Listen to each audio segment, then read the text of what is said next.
क्योंकि मोदी जी का नारा है अनपढ़ रहेगा इंडिया, तभी तो अंधभक्त बनेगा इंडिया। जिन हाथों में शक्ति भरी है राज तिलक देने की, उन हाथों में ही ताकत है सर उतार लेने की। इस सरकार ने कोयला चुराया, गैस चुराया, बिजली चुराई, पानी चुराई, शिक्षा चुराया, स्कूल चुराया, अस्पताल चुराया, पेपर चुराया। हम लोगों ने सोचा अब क्या चुराएंगे, बोले हम चंदा भी चुराएंगे राम का।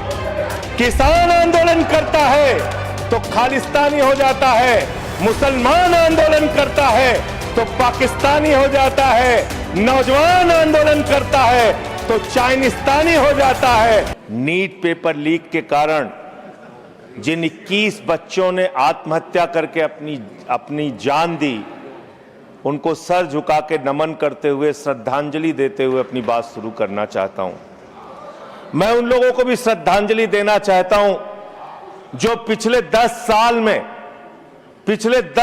में 1,23,000 छात्रों ने सुसाइड किया, आत्महत्या किया, और 2,000 छात्र हर साल सिर्फ पेपर लीक के कारण आत्महत्या की जिन्होंने।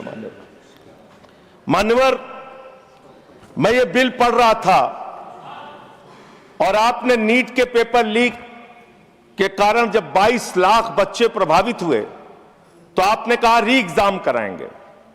पहली बार जब आपने एग्जाम कराया तो 22,80,000 बच्चे उसमें बैठे थे, लेकिन दोबारा जब आपने री एग्जाम कराया तो उसमें मात्र 20 लाख बच्चों ने हिस्सा लिया। 2,80,000 बच्चों ने हिस्सा नहीं लिया। उस गुनाह के लिए, उस पाप के लिए जिम्मेदार कौन है? दूसरी बात मान्यवर, यह बिल देख के मुझे लगता है कि सरकार खुद स्वीकार कर रही है कि देखो भाई, पेपर लीक तो होगा, पेपर लीक हम नहीं रोक पाएंगे, पेपर लीक होगा। हत्या के खिलाफ सख्त कानून बनता है, बलात्कार के खिलाफ सख्त कानून बनता है। तो कोई हत्या का अपराधी होता है, बलात्कार का अपराधी होता है जिसको सजा मिलती है। पेपर कराने की जिम्मेदारी तो सरकार की है मान्यवर, पेपर कराने की जिम्मेदारी तो सरकार की है। आपको अपने ऊपर कॉन्फिडेंस ही नहीं है कि आप ऐसा पेपर कराएंगे जिसमें ट्रायल खत्म हो जाएगा, 2 महीने में इन्वेस्टिगेशन पूरी हो जाएगी, 3 महीने में ट्रायल खत्म हो जाएगा। कितने कोर्ट है आपके पास? पूरे देश में कितने जजेस हैं आपके पास? फास्ट ट्रैक कोर्ट की असलियत मान्यवर पता है आपको? 2.5 lakh cases fast track court के अंदर पेंडिंग पड़े हुए हैं। यह आपकी हकीकत है।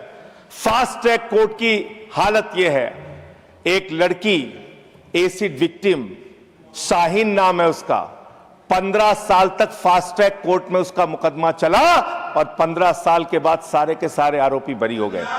क्या फास्ट ट्रैक कोर्ट की बात आप कर रहे हैं? गुमराह करने की बात आप करते हैं। मान्यवर, इनके राज में 1 लाख सरकारी स्कूल हिंदुस्तान में बंद हुए। 1,20,000 सरकारी स्कूल ऐसे हैं जिसमें एक टीचर है। 98,000 सरकारी स्कूल ऐसे हैं जिसमें बच्चियों के लिए टॉयलेट का इंतजाम नहीं है। 1,19,000 सरकारी स्कूल ऐसे हैं जिसमें बिजली का इंतजाम नहीं है। मान्यवर, यह सरकार शिक्षा के ऊपर मात्र 2% पैसा खर्च करती है, मिड डे मील में नमक रोटी खाने को देती है। इसलिए क्योंकि मोदी जी का नारा है अनपढ़ रहेगा इंडिया, तभी तो अंधभक्त बनेगा इंडिया। अनपढ़ रहेगा इंडिया, तभी तो अंधभक्त बनेगा इंडिया। मान्यवर, इस सरकार ने कोयला चुराया, गैस चुराया, बिजली चुराई, पानी चुराई, शिक्षा चुराया, स्कूल चुराया, अस्पताल चुराया, पेपर चुराया। हम लोगों ने सोचा अब क्या चुराएंगे, बोले हम चंदा भी चुराएंगे राम का चंदा भी चुराएंगे। पेपर चोरी से लेके चंदा चोरी तक सारे चोरी के गुनाह में तुम लोग शामिल हो। मान्यवर, किसान आंदोलन करता है तो खालिस्तानी हो जाता है। किसान आंदोलन करता है तो खालिस्तानी हो जाता है, मुसलमान आंदोलन करता है तो पाकिस्तानी हो जाता है, नौजवान आंदोलन करता है तो चाइनिस्तानी हो जाता है। लेकिन मैं इस सरकार के बारे में कहना चाहता हूं, जो लोग AK-47 चलाते हैं, छात्रों के सर पे लाठियां चलाते हैं, आंसू गैस के गोले छोड़ते हैं, वो सरकार आतंकवादियों जैसा आचरण कर रही है, आतंकवादियों जैसा व्यवहार कर रही है। मैं ये कहना चाहता हूं। मान्यवर, प्लीज कंक्लूड, प्लीज। मान्यवर, मैं आपके माध्यम से इनको एक सुझाव देना चाहता हूं। इनकी एक सांसद ने वहां पर गई हुई नौजवान, खत्म कर रहा हूं सर, सबको ऊपर आपने 1-2 मिनट मुझे भी दे दीजिए, टाइम खत्म हो रहा है। बोलिए बोलिए सर, अभी तो 3 मिनट बाकी है सर। बोलिए सर, छात्र जो गए वहां आंदोलन करने, उनको बर्बरतापूर्वक मारा गया, लाठियों से पीटा गया सर, उनके सर फोड़ दिए गए, उनके ऊपर आंसू गैस के गोले छोड़े गए, वो चीखते रहे, चिल्लाते रहे, 500 छात्रों को घायल किया। और बिहार के अंदर इन लोगों ने AK-47 चलाया सर। वो आतंकवादी हैं हमारे छात्र, वो हमारे घरों के बच्चे आतंकवादी हैं सर, जिनके ऊपर आपने गोलियां चलाई।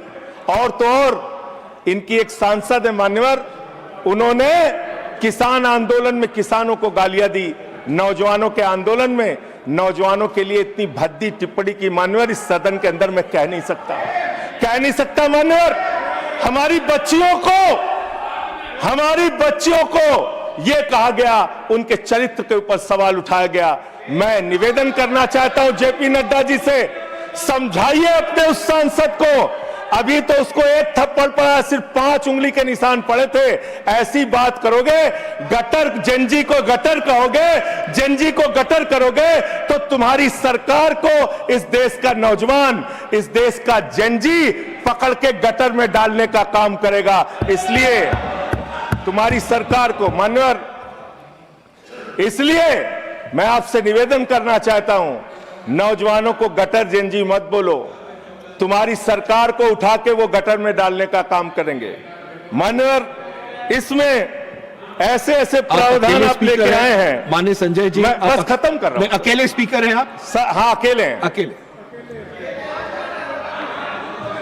सर, मैं ये सोच रहा था कि ये सरकार ऐसा कानून लेके आए, अकेले रहेंगे तब भी तुम्हारे खिलाफ लड़ेंगे, याद रखना। माननीय संजय जी, अकेले रहेंगे तब भी तुम्हारे खिलाफ लड़ेंगे जी। ये दादागिरी कहीं और दिखाना।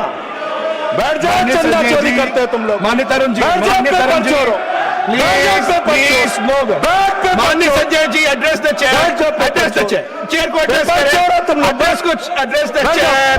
माननीय संजय जी, मैं खत्म कर रहा हूं सर। Address the chair. अरे नहीं, एड्रेस द चेयर। माननीय तरुण जी, पेपर चोर, प्लीज सर, मैं सोच रहा था संजय जी, अंतिम में एक बात खत्म। माननीय तरुण जी, पेपर चोर, प्लीज अकेला रहूंगा तो लड़ूंगा तुमसे, प्लीज। किसी गलत फहमी में मत पड़ना। किसी गलत फहमी में समय जा रहा है, आपका समय जा रहा है। हाँ, खत्म एड्रेस करिए सर, एड्रेस द चेयर। मान्यवर, मैं सोच रहा था कि आखिर ये सरकार ये पेपर चोरों के खिलाफ कार्रवाई क्यों नहीं करती। मुझे ये पता चला मान्यवर, ईडू टेस्ट नाम की एक कंपनी, खत्म कर रहा हूं, ईडू टेस्ट नाम की एक कंपनी जो गुजरात के अंदर ब्लैक लिस्टेड हुई, उससे बिहार में पेपर कराया गया, वहां भी ब्लैक लिस्टेड हुई, उसी से यूपी में पेपर कराया गया, वहां से भी ब्लैक लिस्टेड हुई। तो जो पेपर चोर हैं वो अहमदाबाद में ब्लैक लिस्ट हुए, बिहार में ब्लैक लिस्ट हुए, यूपी में पेपर चोरी की, क्योंकि उनको पेपर कराने का ठेका इसलिए मिलता है क्योंकि उनका संबंध, खत्म कर रहा हूं सर, 30 सेकंड सर, 30 सेकंड। उस ईडू टेस्ट कंपनी का पेपर चोर का संबंध देश के प्रधानमंत्री और कई राज्यों के मुख्यमंत्री से है। थैंक यू मुख्यमंत्री से है सर। मुख्यमंत्री से है, प्लीज फोटो मिल जाएंगे सर। खत्म कर रहा हूं, धमकी मत दिलवाइए सर, प्लीज कंक्लूड करिए। चोर हमको धमकी दे रहे हैं, ये चंदा चोर हमको धमकी दे रहे हैं। Anything unparliamentary will not go on record, anything unparliamentary will not go on record. Please conclude करिए। I allow you. Chandrashekhar ji के अंतिम लाइन कंक्लूड करिए। आप ही आ रहे हैं सर, हम कंक्लूड करिए। I'll have to put that on. I'll allow you. Conclude करिए। बिठाइए कंक्लूड करिए। उनके पेट में दर्द शुरू हो माननीय गया, सर। संजय जी, मिर्गी के झटके आ रहे हैं, कंक्लूड सर, तो करिए, उनको समझाइए। कंक्लूड करिए प्लीज। मिर्गी के मैं झटके आ आपको रहे हैं, समय सर, दूंगा, उनको समझाइए, मैं सर। आपको समय दूंगा। I'll give you the hospital time, भेजिए इन please. लोगों को। कंक्लूड करिए, सर, कंक्लूड करिए। अंत में कंक्लूड करिए, प्लीज। चंद्रशेखर जी, स्वर्गीय प्रधानमंत्री जी की एक लाइन के साथ अपनी बात कहना चाहता हूं। इस देश के नौजवानों की तरफ से आपको, जिन हाथों में शक्ति भरी है राज तिलक देने की, जिन हाथों में शक्ति भरी है राज तिलक देने की, उन हाथों में ही ताकत है सर उतार लेने की। इसलिए अहंकार मत करो। Thank you.